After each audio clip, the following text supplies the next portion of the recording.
Yesterday was Tu Bishvat, a day that marks on a technical level the beginning of a new year for the agricultural tax of Maaser and Truma, but also a day that's grown to become one in which we celebrate and appreciate nature and the patterns and cycles of Mother Earth. For me, it was frustrating, even challenging, to feel the festive nature of this day among the frigid temperatures in the Northeast right now. But I think there's a message that we can even appreciate more because of these temperatures that we are experiencing right now. Because why is it that Tu B'Shvat is celebrated in Shvat? Why do we mark the new year for trees towards the end of the winter? Even in Israel, it's still rainy and cold and even snowy in some parts of the country. The Gemara asks this question and gives two answers. One is that at this point in the season, the sap has begun to rise in the trunks of the tree to spread throughout the veins, which is the beginning of the process that leads towards buds and blossoms and flowers. The second answer is that the majority of the rainfall for the rainy season has taken place by this point in time, and so that indicates that much of the water that's going to be needed for the tree to grow has already fallen.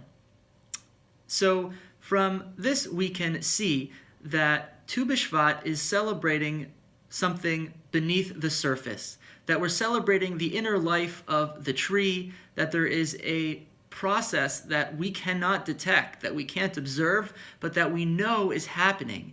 And because of our knowledge of that process, we are actually celebrating the promise of what is to come.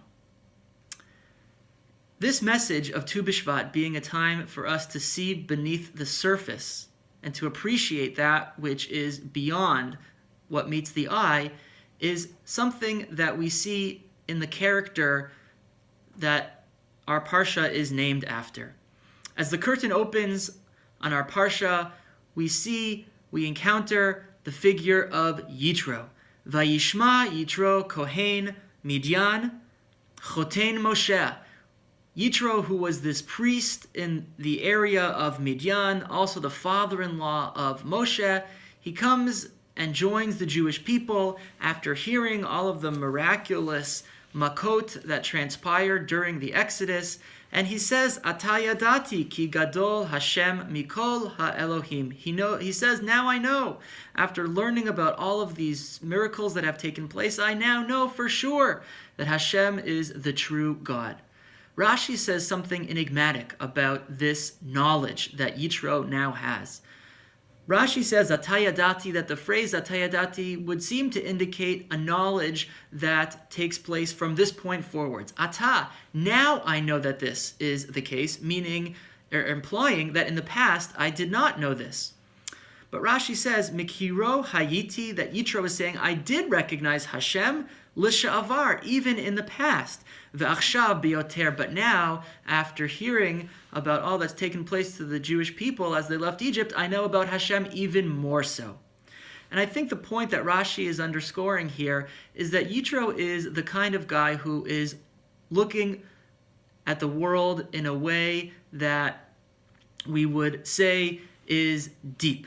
He is looking beneath the surface. He is questing and questioning, trying to discover the deeper purpose, the driver behind history, the meaning behind it all. Which is why Yitro was a Kohen Midian. He was a religious leader, somebody who tried many different forms of Avodah Zarah. We understand that he experimented with different theologies, different practices, and different religions because he was a seeker. He was somebody who wanted to understand what was going on and the purpose of it all. And so Yitro had this kind of personality, this way of inhabiting the world. But he was able to come to a greater place of clarity after learning about the unique relationship that Hashem had formed with the Jewish people, and that's what he wanted to be part of. So when Rashi is saying that Yitro now knows more clearly about who runs the world, this was not something that took place in a moment's time. This was something that had been evolving and growing over the course of Yitro's entire life, because Yitro was somebody who was able to see beneath the surface, to get beyond what our sensory information typically gleans. Yitro was the kind of figure who exemplified what we would think about when we think about Tu Bishvat and the celebration of the promise of what is yet to come. I look forward to seeing you in Shul.